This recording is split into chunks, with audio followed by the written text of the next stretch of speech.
আমরা অঙ্কুরিত আদাগুলাই দিচ্ছি। এই যে দেখুন, যদি সবগুলো এভাবে অঙ্কুরিত হচ্ছে।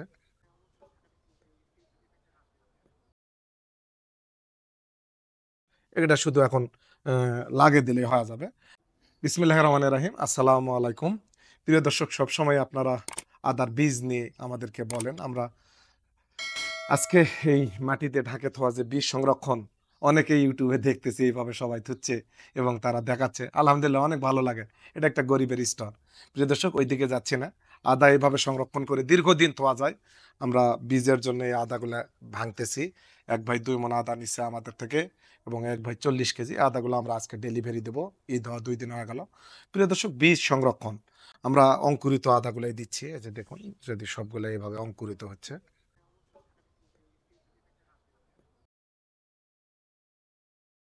এটা শুধু এখন লাগে দিলেই হয়ে যাবে।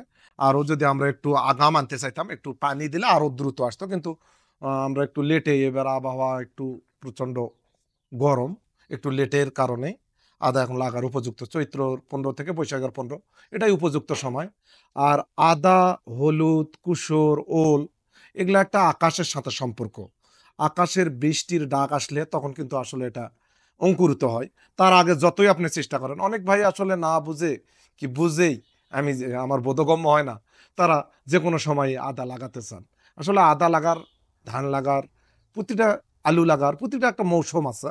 এটা আপনারা চৈত্র বাংলাতেই বলতেছি, যেহেতু আমাদের বাংলাদেশ, চৈত্রর ১৫ থেকে বৈশাখের ১৫ এটাই হলো উপযুক্ত সময়। এই ১ মাস ধরে আদার জীবনচক্র, আদা লাগার সময়।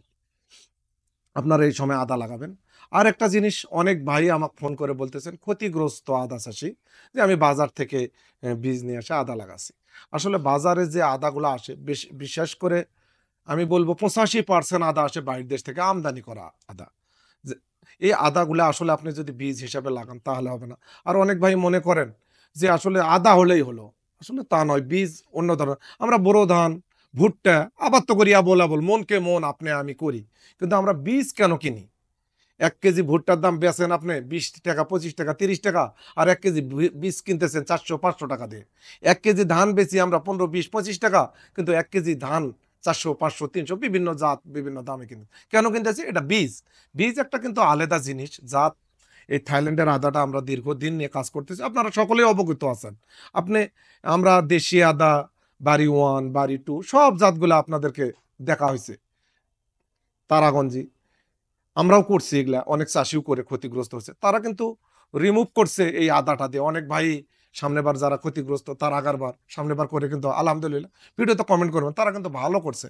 এই বছরও যারা ক্ষতিগ্রস্ত হয়েছে, কালকের আগা দিনই নোয়াগাঁতে এক ভাইকে ভদ্রলোককে দিছি।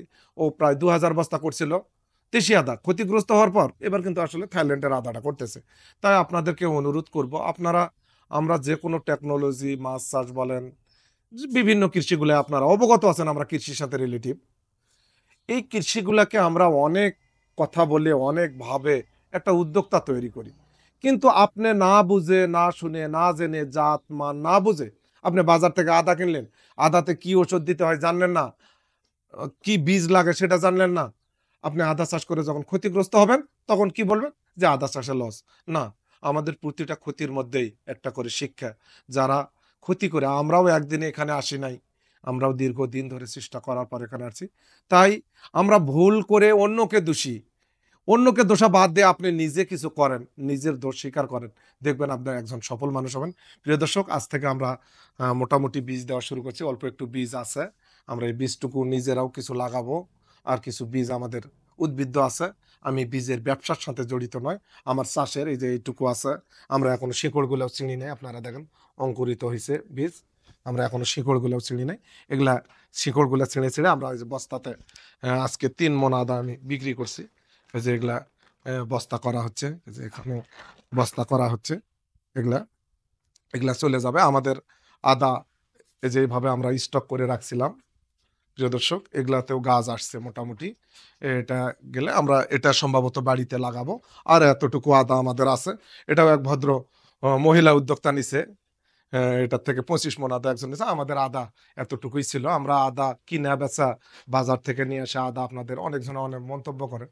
আমি একজন খোদ চাষী। আমি আমার চাষের মাধ্যমে আপনাদেরকে তথ্যগুলা দিয়ে কৃষিতে ইয়া করি। আমার এই যে সামনে বার রাহাত আসাসি, এই বছরও উনি উনার আম্মার সাথে খুবই কাজ করে। আমার মেয়ের জন্য দোয়া করবেন। আমার মেয়ের নাম রুনা। আজ এই পর্যন্তই। আবার দেখা হবে, আবার কথা হবে। আমরা দ্রুত গতিতে এগুলা পরিষ্কার করে আমরা ভার্মি এ কম্পোস্ট ওই সাইটে আছে। এটাতেও আমরা ভার্মি কম্পোস্ট গুলা জায়গার সংকুলনের কারণে করি না। আমরা নিজেরাই ভার্মি করি। ইনশাআল্লাহ এটারও নিউজ পাবেন। আজ এই পর্যন্তই আদার বীজের উপর তথ্য ছিল। আপনারা আরো ভালো কারো বীজ থাকলে, জাত থাকলে আপনারা আমাদেরকে অবগত করবেন। আমরা কৃষিকে সমৃদ্ধ করে দেশের অগ্রযাত্রার দিকে নিতে চাই। এই বলে শেষ করলাম। আসসালামু আলাইকুম।